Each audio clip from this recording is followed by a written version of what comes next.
충격적인 일이 벌어졌습니다. 그날 하늘은 붉게 물들었고 아이들은 숨을 죽인 채 어둠 속에 웅크리고 있었습니다. 경고음조차 울리지 않았습니다. 오직 공기 중에 날카롭게 파고드는 기계음만이 다가오는 위협을 예고하고 있었죠. 그 순간 세상 어디에서도 본 적 없는 장면이 펼쳐졌습니다. 생명을 향한 공격. 그리고 예상치 못한 곳에서 날아온 그것 하나. 하지만 이상했습니다. 그 모든 절망의 한가운데 단 한 발의 무기가 세상을 바꾸는 장면을 만들고 있었거든요. 당신은 지금 전쟁의 한복판에서 벌어진 기적과 그 뒤에 숨어있던 놀라운 진실을 마주하게 될 겁니다. 그리고 아마 영상이 끝날 무렵 이 질문을 스스로에게 하게 될지도 모릅니다. 무기는 무엇을 지켜야 하는가? 지금부터 그 이야기를 시작합니다. 그리고 잠깐, 여러분의 구독과 좋아요는 영상 제작에 많은 힘이 됩니다. 그날 붉은 하늘을 처음 본 순간 저는 직감했습니다. 오늘은 그냥 넘어가지 않겠구나. 안녕하세요. 저는 올레나 페트렌코, 우크라이나 동부 슬로비안스크 제3초등학교에서 교사로 근무하고 있습니다. 올해로 교직 생활 14년 차에 접어든 저는 슬로비안스크 교육구에서 소위 위기 대응 교사로도 불리고 있습니다. 전쟁 이후 아이들의 정신 건강과 안전을 책임지는 핵심 인력으로 활동하고 있었죠. 그날까지도 저는 매일같이 전쟁 중에도 배움을 포기하지 않는 아이들을 위해 교실에 섰습니다. 하지만 2023년 12월 14일, 그날은 지금까지의 모든 경험을 송두리째 뒤집어 놓을 만큼 끔찍했고 동시에 놀라울 만큼 기적적이었습니다. 그날 아침, 이상하리만큼 따뜻한 겨울이었습니다. 12월의 우크라이나는 영하의 기온이 일반적인데 그날은 섭씨 7도까지 올랐고 하늘은 마치 화재라도 난 것처럼 온통 붉은 기운으로 물들어 있었죠. 교실에 앉아있던 아이들도 이상함을 감지했는지 자꾸 창밖을 내다보며 수군거렸습니다. 선생님, 하늘이 왜 이렇게 빨개요? 8살 미샤의 질문에 저는 웃으며 대답하려 했지만 입에서 말이 쉽게 떨어지지 않았습니다. 하늘의 색이 이상하다는 건 곧 어딘가에서 무언가 비정상적인 일이 일어나고 있다는 신호이기 때문이죠. 겨울 하늘은 가끔씩 그래. 걱정하지 마렴. 저는 가능한 한 부드러운 목소리로 아이들을 안심시켰지만 마음속 깊은 곳에서는 무언가 서늘한 예감이 엄습해오고 있었습니다. 이상한 날씨, 붉은 하늘, 예고 없는 정적. 모든 것이 불길했습니다. 저희 학교는 도시 외곽에 위치해 있으며 바로 인근에는 나토와 우크라이나군이 공동으로 운영하는 실험 부대가 있었습니다.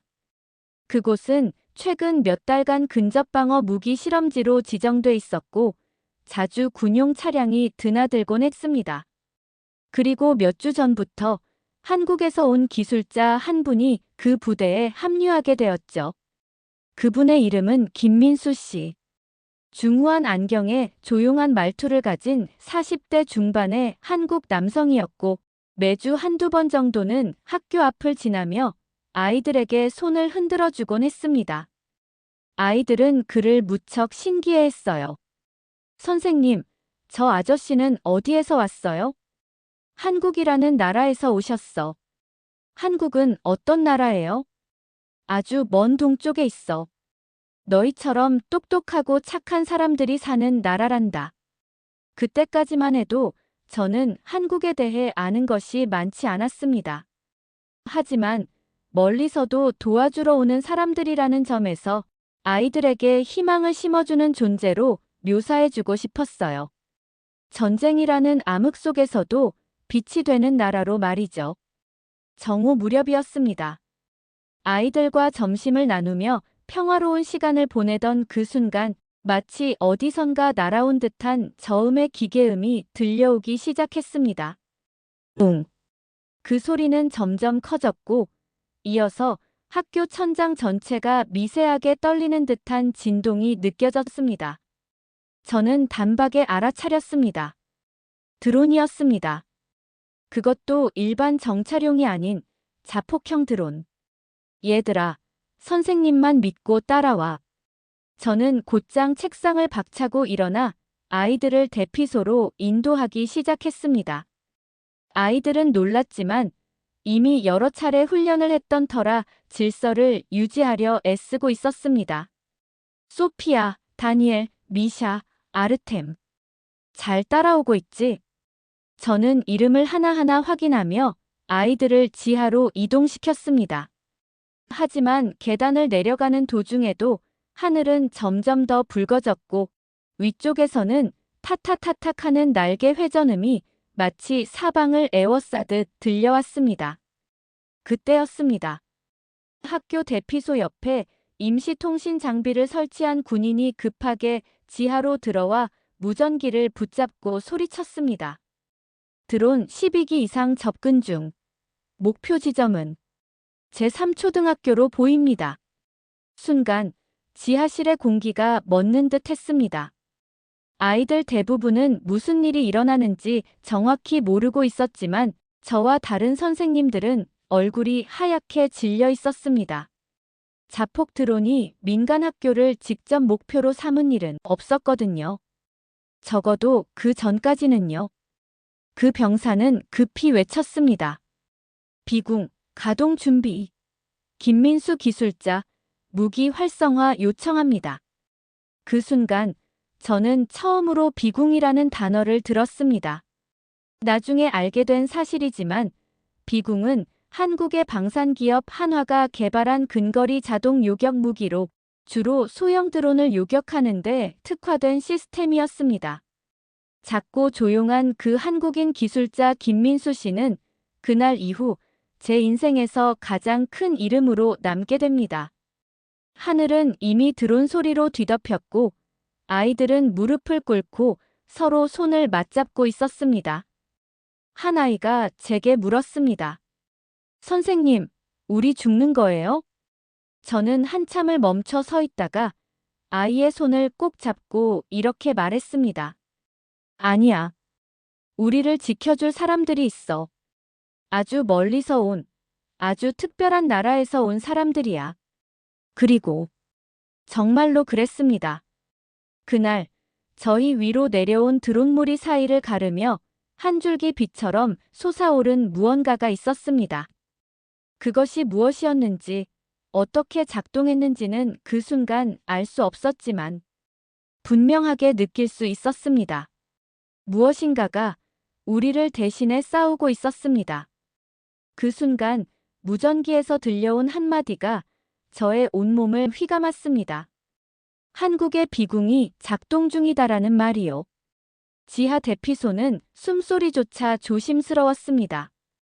천장 위로는 여전히 윙하는 자폭 드론의 기계음이 날카롭게 울리고 있었고 붉게 물든 하늘 아래에서는 무언가 정말로 시작되려 하고 있었습니다. 무전기를 움켜쥐고 떨리는 손으로 상황을 파악하려 애썼습니다. 학교에는 비상사태에 대비해 설치된 소형 통신 장비가 있었고 저는 그 장비를 통해 근처 군부대와 연결할 수 있었습니다.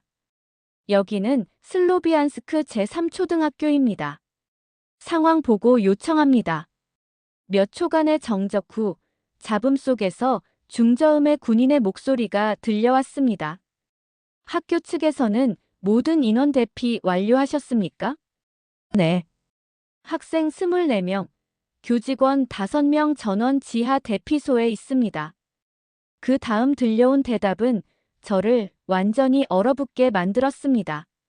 현재 드론 12기 이상의 자폭형 무인기가 시가지로 진입 중입니다. 주요 타격 목표는 귀 학교 건물로 분석되고 있습니다.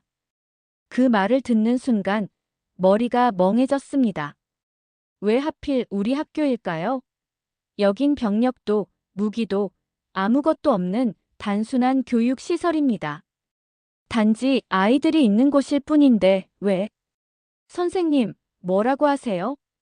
동료 교사 안나가 제 옆에서 속삭였습니다. 저는 조심스럽게, 그러나 또렷이 말했습니다. 우리 학교가 목표래요. 그녀의 눈이 순간 동그랗게 커졌습니다. 절망감이 온몸에 퍼지는 게 느껴졌습니다. 정말 막을 수 있을까요? 그녀의 말이 끝나기도 전에 무전기에서는 새로운 음성이 교체되어 들려왔습니다. 슬로비안스크 3초등학교에 알립니다. 현재 비궁 방어 시스템이 배치되어 있으며 드론 요격 작전이 시작됩니다. 한국 기술자와 나토 요원이 함께 조작 중입니다. 비궁은 처음 듣는 이름이었습니다. 하지만 동시에 저는 몇 주 전 학교 앞을 지나며 손을 흔들어주던 김민수 씨가 떠올랐습니다. 한국에서 온 기술자, 언제나 조용하고 침착했던 그 사람이요. 얘들아, 들었지? 한국에서 온 아저씨가 우리를 도와주고 계셔. 희망 섞인 말을 전했지만 속으로는 저도 반신반의였습니다. 과연 무기 하나로 저 하늘의 모든 위협을 막아낼 수 있을까요? 비궁은 자동 요격 체계입니다. 표적 탐지 중입니다. 무전기의 말이 끊기자마자 멀리서 쾅 하고 폭발음이 들려왔습니다. 지하 대피소의 벽이 잠깐 흔들렸고 아이들은 비명을 질렀습니다. 첫 번째 표적 격추 확인. 하지만 그 후에도 공격은 멈추지 않았습니다. 두 번째, 세 번째 추적 중 표적 분산. 학교 후방과 좌측 건물 방향으로 확산. 저는 그 보고를 들으며 더 깊은 위기를 직감했습니다. 드론들은 단순히 정면으로만 오는 게 아니었습니다. 일부는 학교 후방 운동장, 일부는 옆 건물 지붕을 노리고 있었습니다. 비궁의 자동 추적 능력에도 한계가 있는 상황이었어요. 5기 이상이 동시 진입 중입니다. 다중 요격 모드 전환. 시뮬레이션 성공률 60% 이하입니다. 무전기 속 지휘관의 말에 저는 손을 부들부들 떨었습니다. 선생님, 우리 정말 괜찮을까요? 저는 아이들의 작은 몸을 안으며 무릎 꿇고 기도했습니다. 제발, 저 작은 생명들만은 지켜주세요. 현재 8기 격추. 남은 표적 4기. 무전기에서 들려오는 목소리가 다급해졌습니다. 남은 드론이 학교 지붕 접근 중. 거리 200m. 드디어 마지막 남은 드론들이 학교에 근접하고 있다는 보고가 나왔습니다. 비궁, 근접 신관 모드 전환. 마지막 탄환 발사 준비. 그리고 3발의 폭발음이 연달아 터졌습니다. 지하실 천장이 덜컹였고 먼지가 조금 떨어졌습니다. 아이들은 놀라서 움찔했지만 그 다음 순간 무전기에서 기적 같은 말이 들려왔습니다. 확인 완료. 12기 전량 격추. 위협 해제. 학교 안전 상태 진입. 그 말을 듣자마자 저는 눈물을 참을 수 없었습니다. 아이들을 끌어안고 울었습니다. 그날 그 순간 저희 모두는 한국의 기술이 그 안에 담긴 인간의 윤리와 정성이 우리를 구했다는 사실을 온몸으로 느꼈습니다. 얘들아, 우리 해냈어. 정말 괜찮아졌어. 아이들이 서로를 안고 기쁨의 눈물을 흘릴 때 저는 속으로 중얼거렸습니다. 김민수 씨, 그리고 한국, 진심으로 감사합니다. 모든 게 끝난 줄 알았습니다. 하지만 정작 그날 저희가 마주한 현실은 지하 대피소 문을 열고 나선 그 순간부터 시작이었어요. 조심해서 올라오세요. 아직 잔해물이 있을 수 있어요. 저는 아이들을 하나하나 이끌며 조심스럽게 지상으로 올라왔습니다. 불에 그을린 냄새, 금속 타는 연기, 그리고 사방에 흩어진 검고 날카로운 금속 조각들. 그중 하나는 교실 바로 앞 놀이터에 처박혀 있었습니다. 만약 요격이 조금이라도 늦었다면 그 자리에 아이들이 있었을지도 몰랐다는 생각에 등골이 오싹해졌습니다. 선생님, 저게 뭐예요? 미샤가 바닥에 떨어진 길쭉한 금속 덩어리를 가리키며 물었습니다. 그 조각은 일그러진 채 땅에 박혀 있었고 일부는 아직도 열기가 남아 있었어요. 저는 아이들로부터 멀리 떨어뜨려 놓으며 조용히 대답했습니다. 저건 우리를 공격하려던 드론이야. 하지만 한국에서 온 장비가 막아줬단다. 그 말에 아이들 몇 명이 서로를 바라보며 정말 이라고 속삭였습니다. 그때 먼지와 연기 속에서 군용 차량이 다가오더니 나토 병사들과 함께 익숙한 얼굴이 내렸습니다. 김민수 선생님이다.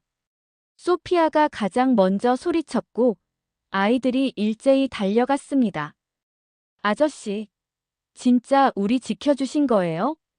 김민수 선생님은 보호장비를 착용한 채 헬멧 너머로 피곤한 얼굴이었지만 아이들을 보며 밝게 웃으셨습니다. 아니야, 아저씨는 단지 도와줬을 뿐이야. 진짜 힘은 우리 무기랑 이걸 만든 사람들 덕분이야. 그의 말에 저는 고개를 숙인 채 말했습니다. 그래도 정말 고맙습니다. 저희 아이들 모두 선생님 덕분에 살아있어요.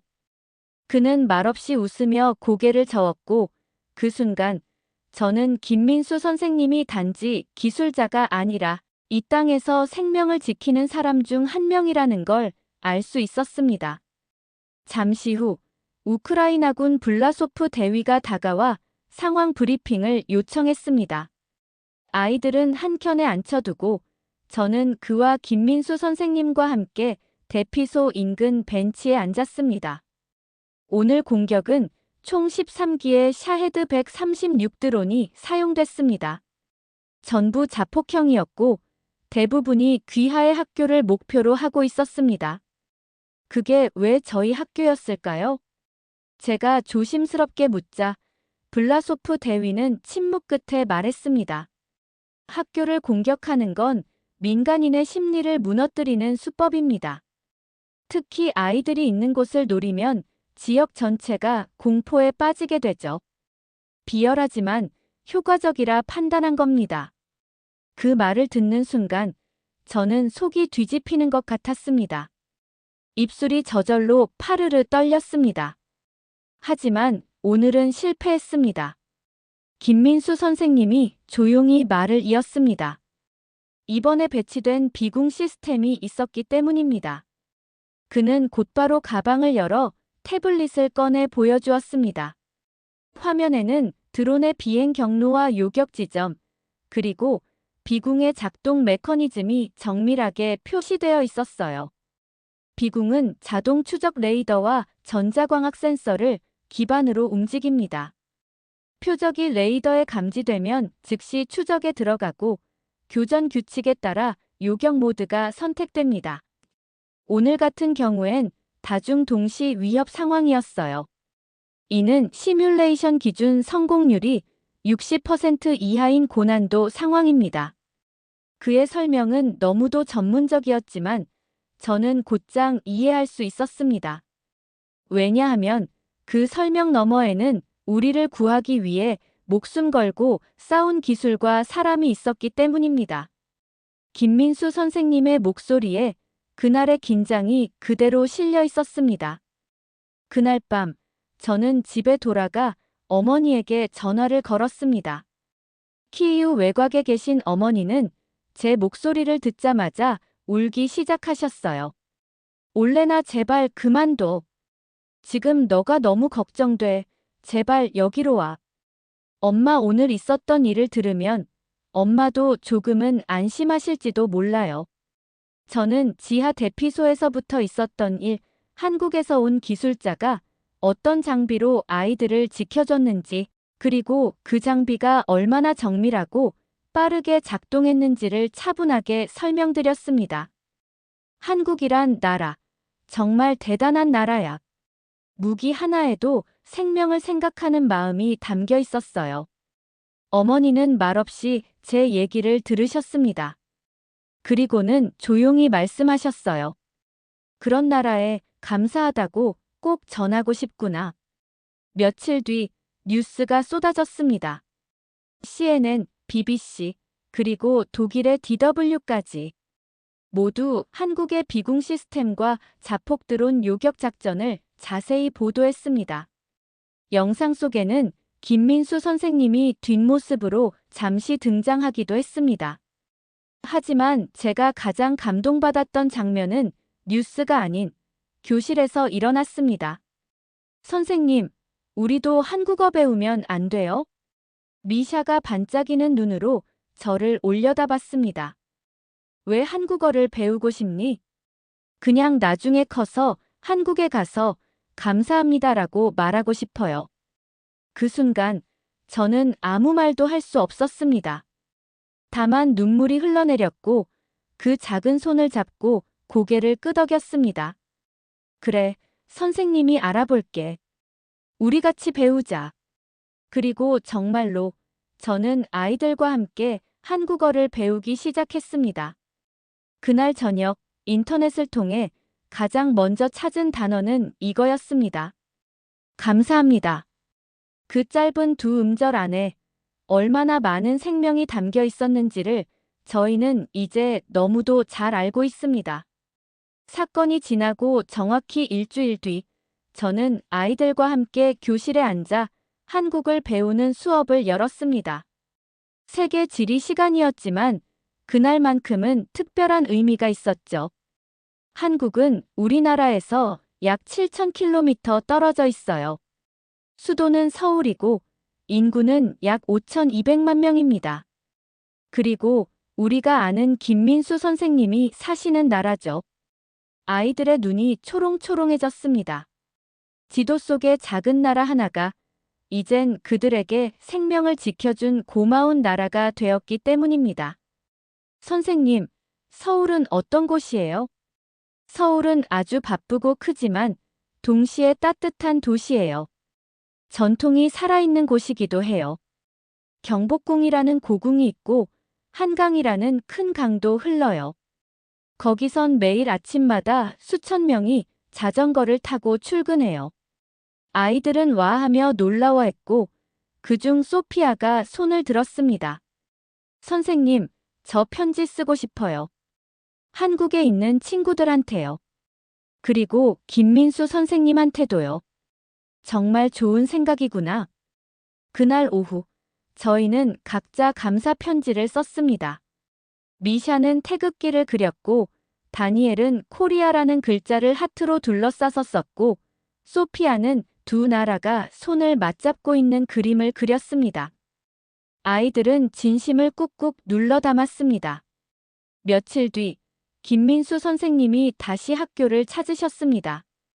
이전보다 훨씬 더 따뜻한 눈빛을 지닌 채 말이죠. 아이들이 이렇게 많은 걸 준비했다니 고맙습니다. 이 편지들, 제가 서울 한화시스템 본사에 직접 전달하겠습니다. 그리고 약속할게요.